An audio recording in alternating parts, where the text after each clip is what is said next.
My name is Araceli Torres, and I will be presenting to you the longest war, but my part of the presentation. So before learning about the war itself, it is important to understand the events leading up to it. In Afghanistan, conditions were already rough because of the Taliban. So the name Taliban means students. The group first came out in about the early 1990s after the Soviet troops finally left northern Pakistan. The group's goal was to bring peace back in their region. Peace refers to Sharia law. This was their promise to the people, but they didn't outright say that they were going to bring back Sharia law. They just kept that part out from their people.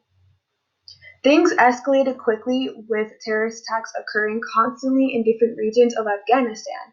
Between the years 1995 and 1998, the Taliban took control of approximately 90% of the country. So why did things get this bad?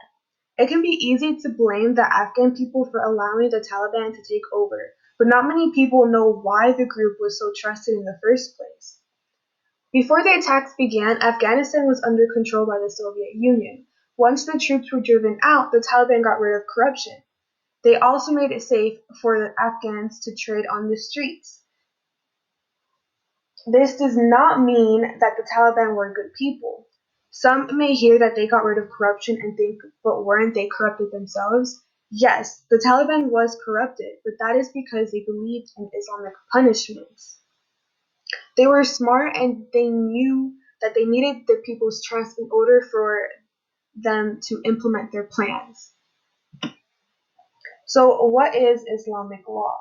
A little earlier, I mentioned how the Taliban wanted peace. They wanted things to go back to the way it was before the Soviet Union invaded Afghanistan.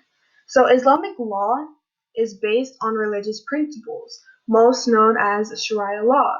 The punishments are very extreme and include public executions by decapitation and stoning for the littlest mistakes. Women are oppressed by these laws and must be extra cautious in what they say and do and wear.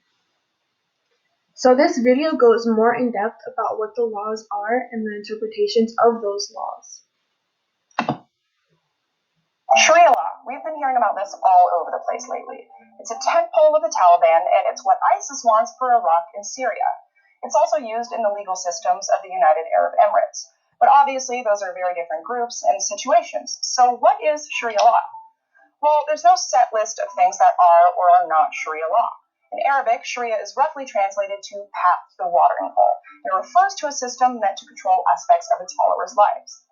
That includes daily routines, familial and religious obligations, and financial dealings.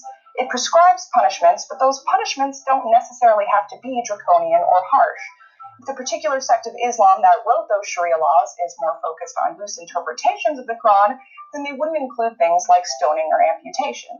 In the vast majority of Muslim communities, an eye for an eye is seen as an analogy, not as a literal instruction.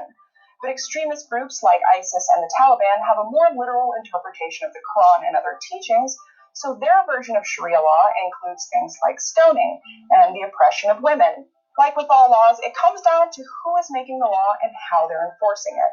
When we talk about militant jihadists, it's important to include their desire for Sharia law in the conversation because the goal of establishing Sharia law reveals a lot about these groups. The teaching that these extremists use are from the 7th and 8th centuries, which is a time when institutionalized slavery, honor killings, and the general oppression of women were the norm. So if a group is taking these teachings literally, then we can expect to see a lot of human rights violations. Plus, we know the group wants a legal system with absolutely no separation of church and state. Not only does that give an undue amount of power to the people in charge, it also creates natural incentives by which they can restrict freedom of religion, freedom of speech, and freedom of assembly. If you want to hear more about another group, Okay, so the Taliban also implemented laws such as controlling whether or not people were allowed to watch TV, and they also disapproved of girls over the age of 10 going to school. that's pushing for Sharia law. Go.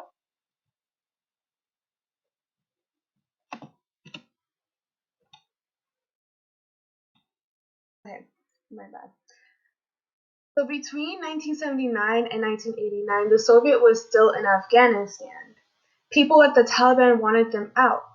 Abdullah Azzam was